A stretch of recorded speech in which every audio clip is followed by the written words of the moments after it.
ಅಂಥೇಳಿ ನಾವು ಮಾಡ್ಕೊಂಡು ಬರ್ತಾ ಇದ್ದೀವಿ.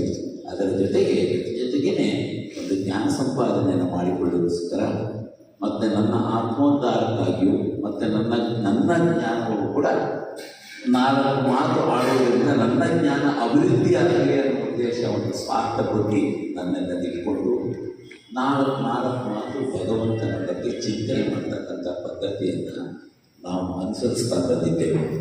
ಅದರಂತೆ ಇವತ್ತಿನ ದಿವಸ ನಾವು ಪಾಂಡುರಂಗರ ಸ್ತೋತ್ರವನ್ನು ಆಧಾರವಾಗಿಟ್ಟುಕೊಂಡು ಆ ಸ್ತೋತ್ರವೇ ನಮಗೆ ಒಂದು ಮಾರ್ಗದರ್ಶನ, ಸ್ತೋತ್ರವೇ ನಮಗೆ ಮಾರ್ಗದರ್ಶನ. ಅದರಲ್ಲಿ ಸ್ತಂಭ ಮಧ್ಯೆ ಗತಂ ಸ್ಥಾನಂ ಕಲೌ ವೇಂಕಟನಾಯಕಂ ಅಂತ ಒಂದು ಲೈನ್ ಇದೆ ಪಾಂಡುರಂಗನ ಸ್ತೋತ್ರದಲ್ಲಿ. ಸ್ತಂಭ ಮಧ್ಯೆ ಗತಂ ಸ್ಥಾನಂ, ಸ್ತಂಭಗಳ ಮಧ್ಯೆ ಬಹಳ ಕಾಲದಿಂದನೂ, ಗತಕಾಲ ಅಂತ ನೋಡಿ ತುಂಬ ಸಾವಿರಾರು ವರ್ಷಗಳಿಂದಲೂ ಆ ಭಗವಂತ ಪಾಂಡುರಂಗ ನಿಂತಿದ್ದಾನೆ. ಸ್ತಂಭ ಮಧ್ಯೆ ಗತಂ ಸ್ಥಾನಂ, ಆ ಸ್ಥಾನದಲ್ಲಿದ್ದಾನೆ. ಕಲೌ ವೇಂಕಟನಾಯಕಂ, ಯಾವ ರೀತಿಯಾಗಿ ನಿಂತಿದ್ದಾನೆ? ಕಲಿಯುಗದಲ್ಲಿ ವೇಂಕಟನಾಯಕನಾಗಿ ಇದ್ದಾನೆ. ಶ್ರೀನಿವಾಸ ಭವಿಷ್ಯೋತ್ ಪುರಾಣದಲ್ಲಿ ವೆಂಕಟೇಶ ಅನ್ನುವ ಒಂದು ಅಂಶದಿಂದ, ಅಂದರೆ ಆ ಹೆಸರನ್ನು ಇಟ್ಕೊಂಡು ನಾವೆಲ್ಲರೂ ಕೂಡ ಅವರನ್ನು ಆರಾಧನೆ ಮಾಡ್ತೀವಿ. ಅವನು ವೆಂಕಟೇಶ ಅಂತಾಗ ಇವನು ಕಲಿಯುಗದಲ್ಲಿ ವೆಂಕಟನಾಯಕನಾದ ಯಾರು? ನಮ್ಮ ಪಾಂಡುರಂಗ.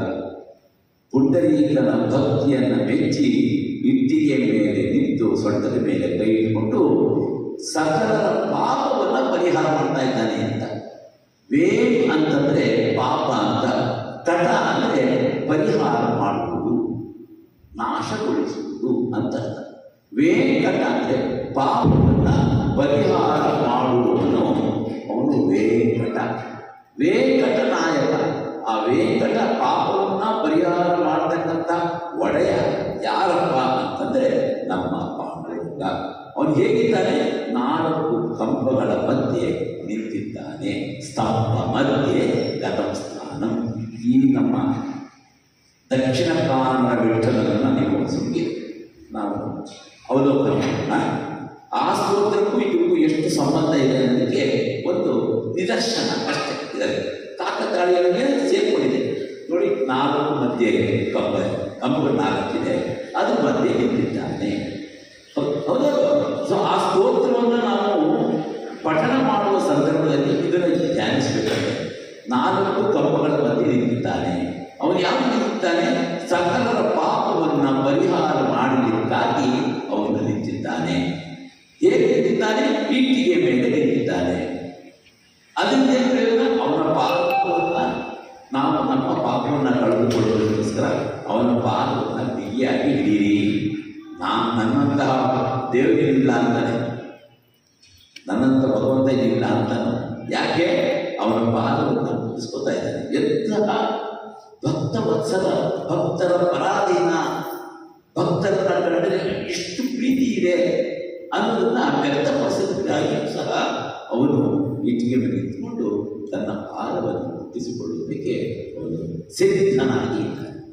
ಸೊ ಅಂತಹ ಪಾಂಡುರಂಗ ಸ್ತಂಭ ಮಧ್ಯೆ ಗತಂ ಸ್ಥಾನ ಕಲೋ ವೇಂಕಟನಾಯಕಂ ಅನ್ನೋ ಒಂದು ಶ್ಲೋಕದ ಮೇಲೆ ನಾವೇನು ತಿಳ್ಕೊಳ್ಬೋದು ಅಂದರೆ 4 ಕಂಬಗಳ ಮಧ್ಯೆ ಸಾವಿರಾರು ವರ್ಷಗಳಿಂದ ಪಂಡರಾಪುರದಲ್ಲಿ ಹೇಗೆ ನಿಂತಿದ್ದಾನೋ ಅದೇ ರೀತಿಯಾಗಿ ದಕ್ಷಿಣ ಕಾನನ ವಿಠಲನಾಗಿ KRS ರಸ್ತೆಗಿರ್ತಕ್ಕಂಥ ಹೊಗರಹಳ್ಳಿ ಮಂಟಿ ಹೇಳ್ತೀವಿ, ಅಲ್ಲಿ ಬಂದು ನಿಂತಿದ್ದಾನೆ. ಹೇಗೆ ನಿಂತಿದ್ದಾನೆ? ರುಕ್ಮಿಣಿಯ ಜಯಂತಿ ದಿನ ರುಕ್ಮಿಣಿಯ ಪಕ್ಕದಲ್ಲಿ ಬಂದು ನಿಂತಿದ್ದಾನೆ. ಎಂಥ ಅದ್ಭುತ ನೋಡಿ. ಇಂತಹ ಅಪರೂಪವಾಗಿರ್ತಕ್ಕಂತಹ ಪಾಂಡುರಂಗನನ್ನು ನಾವೆಲ್ಲರೂ ಕೂಡ ಪ್ರತಿನಿತ್ಯ ಧ್ಯಾನಿಸೋಣ, ಪ್ರತಿನಿತ್ಯ ಅವನನ್ನು ಆರಾಧನೆ ಮಾಡೋಣ, ಪ್ರತಿನಿತ್ಯ ಭಜನೆ ಮೂಲಕ ಅವನನ್ನು ತೃಪ್ತಿಪಡಿಸೋಣ. ಯಾಕೆಂದರೆ ತೃಪ್ತಿ ಪಡೋಣ ಪಾಂಡುರಂಗ ಒಬ್ಬನೇ, ಭಜನೆ ಮೂಲಕ ತೃಪ್ತಿ ಪಡೋಣ ಒಬ್ಬನೇ. ಅದಕ್ಕೆ ಏನು ಮಾಡ್ದ? ನಮ್ಮೆಲ್ಲರ ಭಜನಾ ಮಂಡಳಿಗಳ ಸರ್ವ ತಾಲಂತಗಳ ಒಂದು ಸಹಕಾರದಿಂದ ಅವರು ಮಾಡ್ತಕ್ಕಂಥ ಭಜನೆಯನ್ನು ಕೇಳಿ ಕೇಳಿ ಕೇಳಿ ನಮ್ಮ ಗಂಗಾ ನದಿಯಲ್ಲಿ ಹುಟ್ಟಿ ಪಂಡರಾಪುರದಲ್ಲಿ ಬೆಳೆದು ಮಂಟಿಯಲ್ಲಿ ಬಂದು ಎಂಥ ಅದ್ಭುತವಾಗಿರ್ತಕ್ಕಂಥ ಇಂಥ ಅಪರೂಪದ ಪಾಂಡುರಂಗನನ್ನು ನಾವೆಲ್ಲರೂ ಕೂಡ ಸ್ಮರಣೆ ಮಾಡೋಣ. ಪ್ರತಿನಿತ್ಯ ಆತನ ಪಾದವನ್ನು ಸ್ಮರಣೆ ಮಾಡ್ತಾ ಸದಾ ನಿರಂತರವಾಗಿ ನಾಮ ಸ್ಮರಣೆಯನ್ನು ಮಾಡಲಿಕ್ಕೆ ಇದೇ ರೀತಿಯಾಗಿ ಅವಕಾಶವನ್ನು ಮಾಡಿಕೊಡಪ್ಪ ಅಂತ ಕೇಳ್ಕೊಳ್ತಾ ಈ 4 ಮಾತುಗಳನ್ನು ಅವನ ಪಾದಾರವಿಂದಗಳಿಗೆ ಅರ್ಪಿಸಿ ಹರೇ ಶ್ರೀನಿವಾಸ ಗುರು ರಾಘವೇಂದ್ರ ಹರೇ ಪಾಂಡುರಂಗ